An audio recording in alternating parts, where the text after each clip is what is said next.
Hey, everybody, welcome back to this Think Business exclusive with Maria Mileder. Maria, it is so great to see you.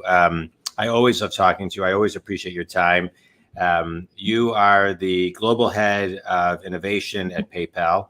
And I was looking forward to talking with you because as we are, talking, it's May 2022. And, we are... I think PayPal is a company that everybody looks at, from an innovative standpoint. And as you are kind of pace setters, what is PayPal doing right now, that is innovative when it comes to, I think, a topic that's, I think, very relevant for many companies, back to the office, right? That's a very innovative thing right now, right? But nobody knows really what to do. You have so many employees all over the world. What's PayPal's philosophy? Yeah, and happy to share it. And thank you so much for having me again, Yeah. John. Always a pleasure. Always and fun. By the way, I love that intro. It's just that calm and Yeah. it's brilliant. And I took the breath as well, because when you think business, you don't necessarily do that often. Right. So thank you very much. Well, what does PayPal do think about these things? What I love, I always say that, and this is what kept me at PayPal for that long as well, is the culture is incredible, and it is what carries us around. It pushes us to higher levels as we're asking each other for more at all times. And in specifically coming back to the office, to be honest, I think we're at a voluntary coming back to the office policy at the moment, means that people can figure it out. So come back to the office, check out the often new spaces. People did an amazing job with actually renovating a lot of the spaces, with, trying to understand what future needs might be. Also just give people a bit of an incentive to just explore new spaces and redefine them for themselves and not expect to come back to kind of the old ways. So that is a great starting point. And so we're coming back as we want to at the moment. So also, of course, there's certain teams that are required to be in there more often for various reasons. But in general, so for myself, I have determined personally, I'm struggling with a lot of people at the moment, trying to figure out how socializing with many people, not with the screen in the middle, actually looks like. Yeah. And so there's a lot of stimulation. I'm energy drained when I come back from the office. So I make it a point for 1 day a week, which is kind of our more meeting free day of the week, to bring people in, do some fun brainstorm exercises, etc., and just learn how to socialize again, which actually gives me energy for the entire week, and also my the colleagues that I see on that day, which is great. And also understand how I feel about being back in the office. Yeah. And that kind of brings me to the second one. We can take them apart as you wish, but the second point very much is, I think, the company and whoever is behind these plans, whether it's a HR department or or every organization lead, I think they want to get that feedback on what we need from an office space. Because let's be honest, we've not just substituted with being at home, we've created completely different work environments. Yeah. They are actually very efficient at times. They all of a sudden, even though 2 years ago we would have never thought we could deal with our dogs running in the pictures and doing our laundry, because it's right there, you might as well. Right. Or having to make our own lunch every day. And all of a sudden we've done all of this. We know how we do it, we know what we do, and it's all within the same space, rather than running around in our campus in San Jose, where we have 5 different buildings at times, and it takes 5 minutes to get from one meeting to another. Yeah. So we may not want to come back to the office for the exact same reasons we did before. And I'm so glad that we're allowed to figure that out for ourselves and play with that space and have a few months now to do that. Can you talk a little about that's I love everything that you just shared. But I think if someone's listening right now, they may be thinking to themselves, how do I trust my employees to make the decision on their own, right? Do I need to give any direction? Let's just start there. So, I mean, it's amazing that, PayPal just says, hey, like, volunteer, do what you need to do. That says a lot about the culture of PayPal, right? The level of trust that is in PayPal, the level of connection that people who work at PayPal have with the culture, their managers, et cetera. So can you just kind of talk about just the nucleus of that? Absolutely. And Yeah. and I'm glad you're asking a question, John. And I know you get these things, but it's not talked about enough. There's, a lot of approach. You can ask people, what do you want? In a survey or whatever, how often do you want to go back to the office, etc. And people will try their hardest to give, share their thoughts. But I think where there might be disconnects, and I think that's where we need to have those conversations. So our organizational leads are now defining how they want to operate with their teams. How often do they want to see them on site? Also just to have that, community feel and that connection, the direct connection, versus how often do you need people to be in there to actually work together face to face. But in the meantime, we have to have the conversations with our colleagues as to how are they working through that process of defining what they want. Right. That is kind of that missing piece, I think, often where, we talked just earlier, Maria, how often do you go into the office? You ask me. And I'm like, well, today I'll do once. And in the future, I have, a summer intern waiting to come to PayPal. She asks me this question every week because she has to make decisions based on how often we go back to the office. And I keep saying to her, listen, I can't tell you that. I have maybe 2 times. I can't tell you that. But let's change the conversation around saying, what do you think you want to get from the office? What are the things you want from it? And that, what connections do you want to make? What kind of work you think you can drive with having people around? What kind of elements do you want to build in that are random? I'm always about randomness and innovation, of course. For me, walking the campus is always about coming across random incidences, random conversations, meeting people I didn't expect there. For me, in innovation, it's very important to keep that open. But every team has a different need. So I do think it's way beyond the surveys. You need to have the conversations so people know even how to work through this for themselves to come to a conclusion. Yeah. And of course, go to the office and explore the space. Yeah. They will feel different and be different. Yeah, I love that. Let's kind of go to the next layer of that, which I think I saw this as a business coach when the pandemic hit. I was going into a lot of companies and doing virtual workshops and group trainings for groups of small, medium, and large groups to talk about how to structure themselves, right? Because in an office environment, it's much more built-in structure.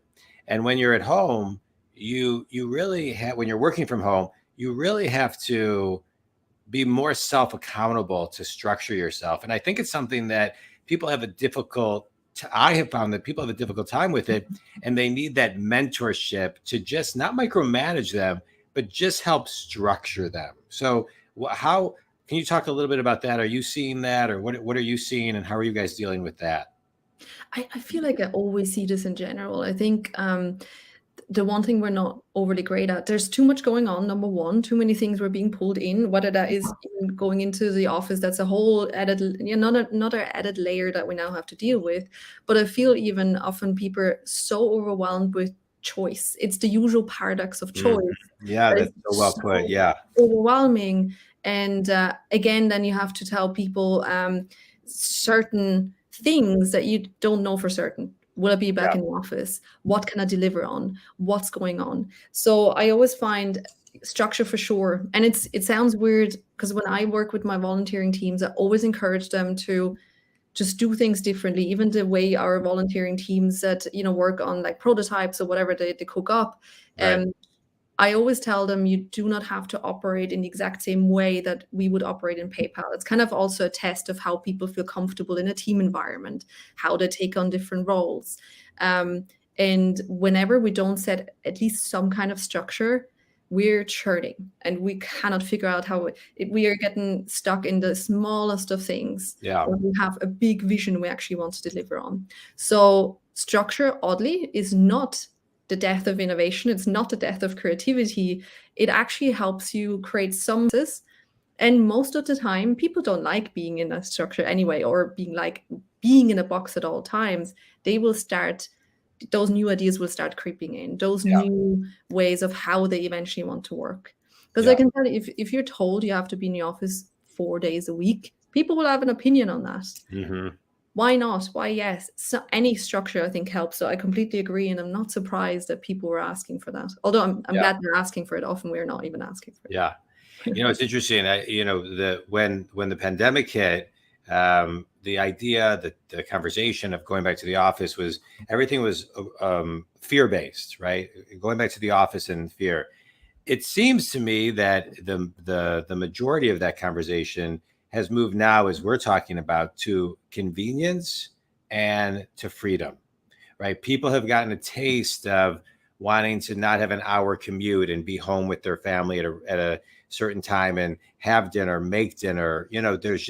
There's almost like a shift in prioritizing personal values differently than, I hate almost saying like pre-pandemic, but pre-pandemic. And so how's the culture outside of work hours at PayPal? Are you seeing that as well within the walls, within your Definitely. team? First of all, I mean, it's good that you're mentioning fear, by the way. It completely, often we don't really realize how fear-driven we are in so many aspects. So what I love to see now is that willpower coming through of like, no, no, Mhm. no, I actually demand, I want this. This is not a bad thing at all. All of a sudden we can start forming opinions, and we can have that informed conversation. And absolutely, finally we have people, and not everyone's there yet. People are just too good, too nice, too willing to help. But in the beginning, there were some individuals who were very rigorous in saying, I actually am going for a walk every day at this time for an hour. I'm going to Yeah, pick up my kids because I never was able to do that before. yeah, I'm going to do that. And there's always like, can I block my calendar? Can I not block my calendar? right, Now there's kind of not even a question anymore for a lot of people. They just right. do as they do. And I mean, in fairness, it is very weird when you see, I work a lot with my Indian colleagues who are up God knows what hour in a day. But basically what they're telling me is like, I love just having my morning off, doing my own things, doing sports. I'm okay with working those hours. So I have to be. It's like, Maria, you're in San Jose. You have to be Right. okay with this. And I'm like, okay, I'm just looking out for you if you're Yeah, working there at 11 p.m. It's not something that PayPal asks for or dictates, but basically what can be done is all of a sudden you can make it work for yourself. And yeah, some people are night owls, apparently. So yeah. I love it. It's almost like people, when you give people the freedom and you trust them, then they figure out, with some guidance if needed, how to take care of themselves, find the cadence that works for them, when they need to recalibrate, so they can bring what everybody wants to do, bring their best selves with their highest potential, to the day, to work. Yeah, I and I'm love it. And I'm grateful as well, John. So there's also the one thing, because you mentioned before, the trust in employees. I think initially it was like everyone was sitting there during their working hours, actually making sure they always answer their Slack or their Teams Right. messages instantly just to indicate presence. And now it's more like all I have to know is when a person has a weekend, Israelis have a different weekend, or when someone's on PTO, that's all I need to know. If someone doesn't get back for a longer period of time, that's what I need to be aware of. Otherwise, I know they will respond when they can in their own time, because they have Yeah. different working schedules now or different priorities. There's no more, I don't feel that anyway. And some things might be slightly more delayed, but at least you Yeah. can tell, okay, that person did it when they were ready to do that, and Yeah. you can trust them that they worked in between that time. Yeah. Well, I love hearing that, because that tells me, we're talking about a lot of things. One thing being innovative in your thoughts. There's this article. There was an article that was written in 2008 in the Atlantic, and it was titled, "Is Google Making Us Stupid?" And what it was talking about was how, basically, with technology today, it is shifting the delayed gratification to instant gratification, and how challenging that is. And this was written in 2008. And now we're sitting here, it's 2022. But what I like about what you're saying is it's shifting the culture and the nervous system where everything doesn't necessarily always have to be so instant, and rewiring people to be okay with a little bit of delay, understanding that the team has urgency, but other things that are important in the buckets of their personal career and family lives.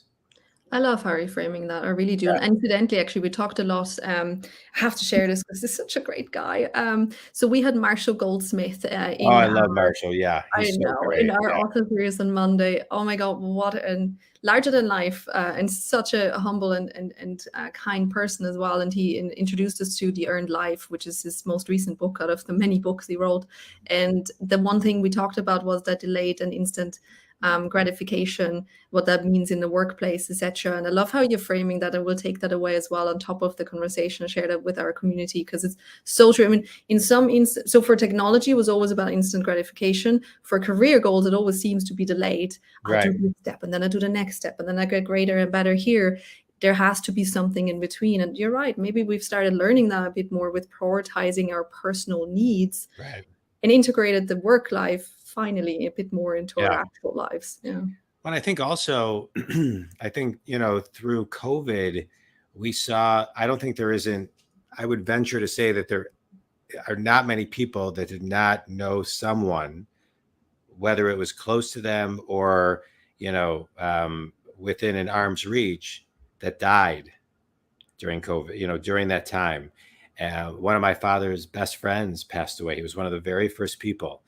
And you start hearing all these stories about people who are affected, and you realize, well, life is short. Like, we have to, we don't want to look back. There's all of these articles always written, what did this 100-year-old person write? And one of them is always like, I looked back and I didn't say to myself, I wish I spent more time at the office, And so, but having that balance, I have found that I'm doing things now. I'm actually going to be 50 in a couple Sunday. I'm going to be 50. Yeah. No way, John. But I find myself doing things that I 10 years ago thought I would do in my 60s, and I'm doing them now because of just how the shift is.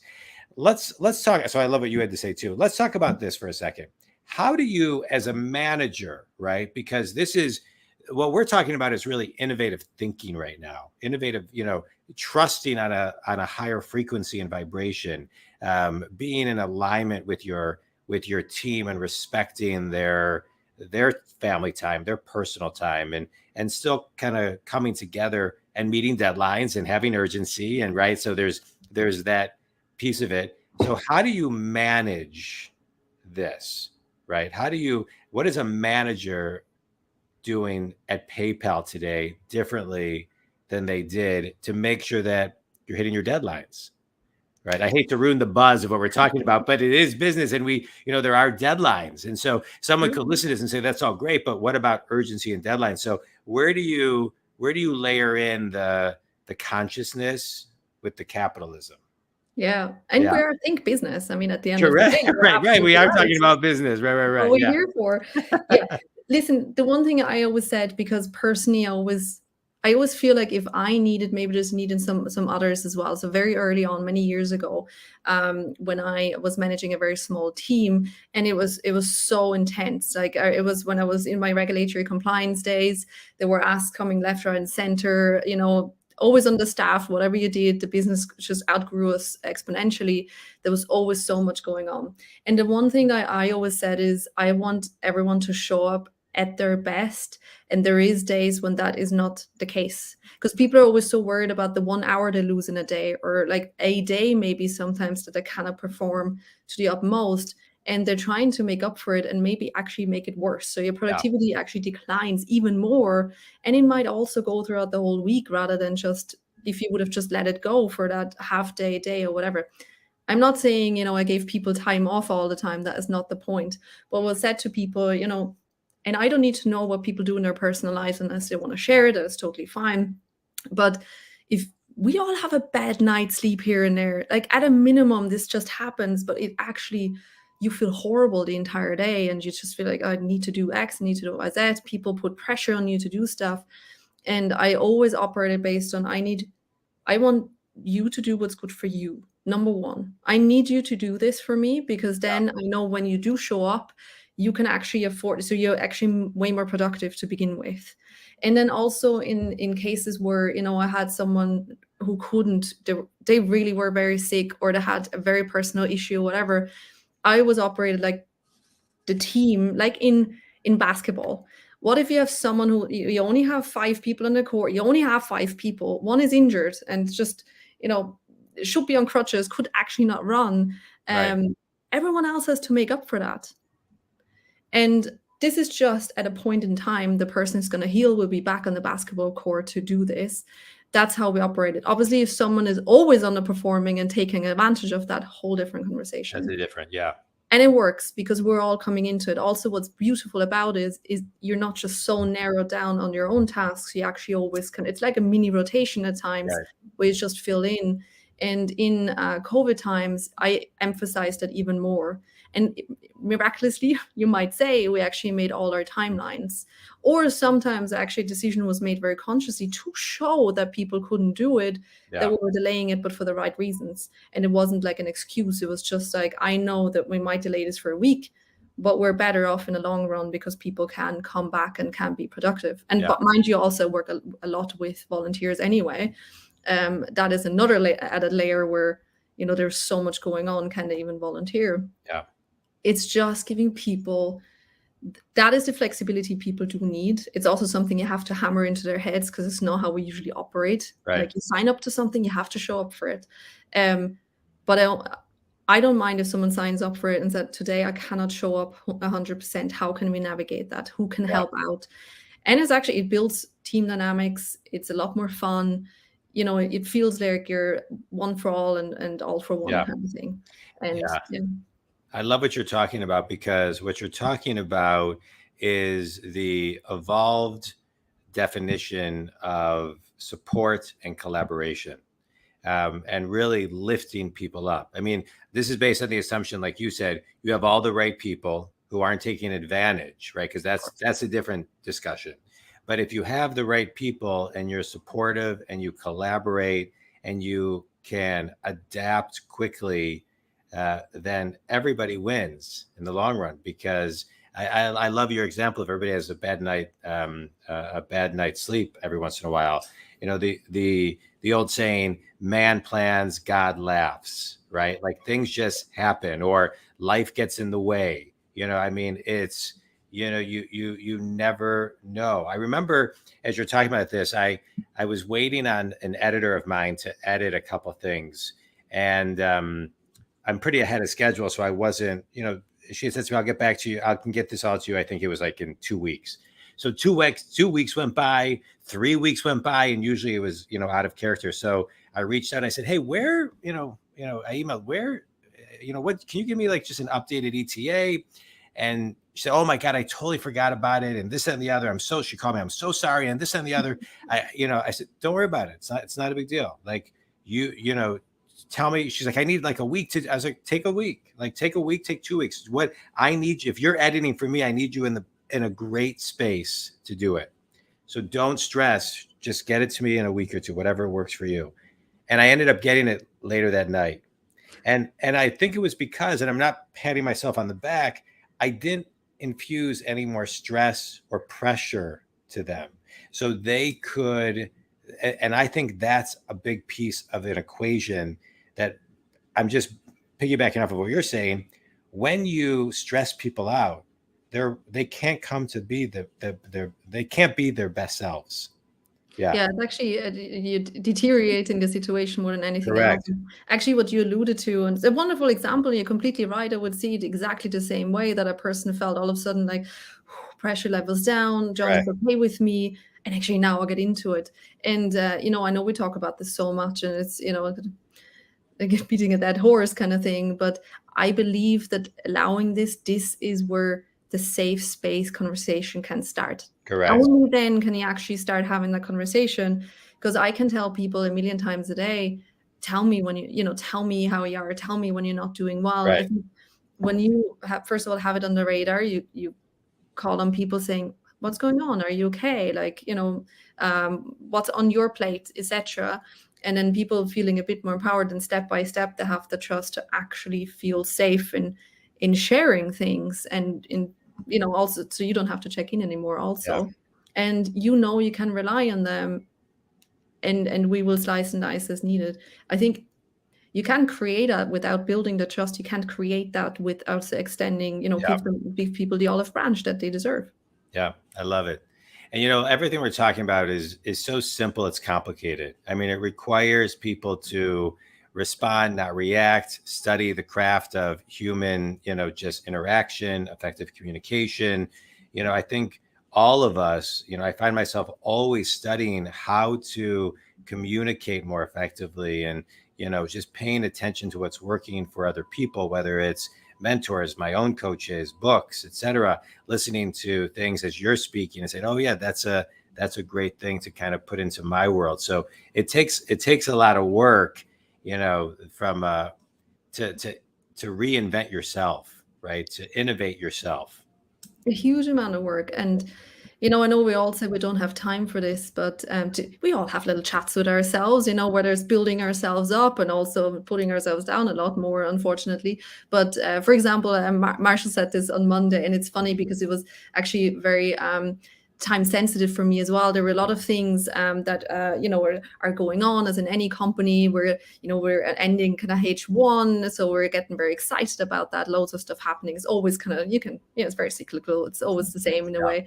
And his philosophy and mantra, and I just love it. It's so simple, it's so straightforward, and that's also often how I talk to myself. It's like, let it go, just let it go. And it sounds ridiculous, I know that, but very often I have the conversation, I have to sit myself down, right, and go through things, and then whatever the message I want to share with myself, it's whether it's let it go or stand up, or whatever the case may be. That is the work that you do with yourself. And I'm not sure it takes that much time. I think it just takes, and I know you're all about this as well, just in the moment, you have to be present. Yeah, consciousness. Yeah. I had a therapist that I used to go to, and one of the things they would always say is, when that voice is like just so loud, just say out loud, shh. So I find myself doing this, and I'm like, it almost like kind of gets you back to center, and gets, kind of talking, gets the voice, to lower down a bit. So I like that a lot. Yeah. Or like I like to do it. I always have a favorite song of the week or of the day. Half the time I don't even know which ones they are. I just heard them randomly somewhere, and I just play the song. I'm actually calling it quits on the noise, and play that song in my mind, and then allow myself to. Sometimes you have to tell yourself to. Yeah, you got it. I got a song for you, Chris Stapleton. Do you like Chris Stapleton? He's a country singer. The song is called "Cold." You'll love it. It's amazing. Yeah, it's amazing. You'll love it. Awesome. Thank you very much. Yeah. Always up for. So this was great. I love this talk. I think it's so relevant. It's real time. It gives people very important things to think about. And I think people are really, they're constantly trying to figure out, the answers to these questions that fit for them. I want to go back to one thing you said earlier as we kind of come to an end. You were talking about brainstorming sessions, right? And so how important are brainstorming sessions in the creation of what you're building? Because I want, as people are listening, whether they're, small, medium, large size companies, how important are the brainstorming sessions to get ideas from other people? Hugely. I mean, I know it's the good old cliche, isn't it? Innovation brainstorm, that's all you do. But it is the first start to get anywhere. So I call it the beginning of the idea journey. I actually have a brainstorming session I call Idea Factory. All I'm asking people to do is come here and tell me what you're thinking about at this specific moment in time. We have a very diverse group that always shows up, different countries, different backgrounds, all sorts, which is amazing. And first of all, you realize how many people are thinking about the same things, the same problems, have the same worries. Brilliant. And then also, while we're having these conversations, while people are sharing amongst each other, it's kind of like a therapy / brainstorm session in the way. people hear new things, and all of a sudden they come back to me weeks later saying, I heard this one thing here, and then I started actually asking the question somewhere else, and then I got more inspiration. This is how you start that process, Yeah. where you cross-pollinate, where you just put this little bug in people's heads and just let them go with it. It is crucial. How you call it, how you set it up is up to you. I know Yeah. brainstorming's not that sexy anymore, but it is the first breeding ground to give people different influences. That's a way that they can seek difference if they don't know how to start to begin with. And of course, there's more elaborate ones for patenting if you want to do that. Of course, there is. But I think just to start that journey for people, it's essential. It's a game changer. I love it. I love it. Maria, this has been great. I always love my conversations with you, and I always learn so much. It's so enlightening and filled with wisdom and ideas and just things to continually think about. In closing, finish this sentence. One thing everybody needs to do to personally be more innovative is? Personally be more innovative is just do. Do you know when you're like, that would be nice, just do that. Yeah. Just do it. And I say this to myself as well, because I have so many things that I'm like, wouldn't that be nice? And then the more often you tell yourself, wouldn't it be nice? That's the thing you should do. Yeah. In a small, teeny tiny small way.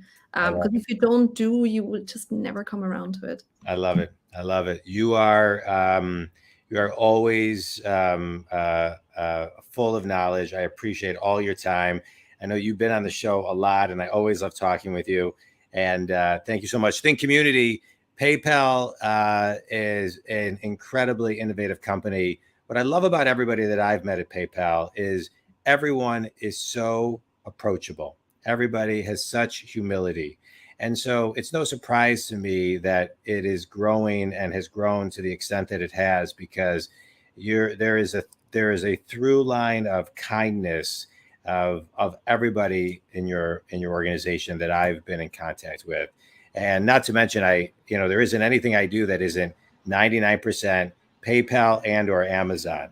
So I run my I'm a business coach, is mostly one-on-one, but my online coaching programs are all through PayPal, and PayPal is the best. So I love the product and I love the people. So thank you so much. Think Community, as you are asking yourselves these questions about your own business, your own back to work, your own culture, your own brainstorming sessions, and connecting with the people that you need to be connecting with, and knowing what they're thinking and how they can make a difference in your organization.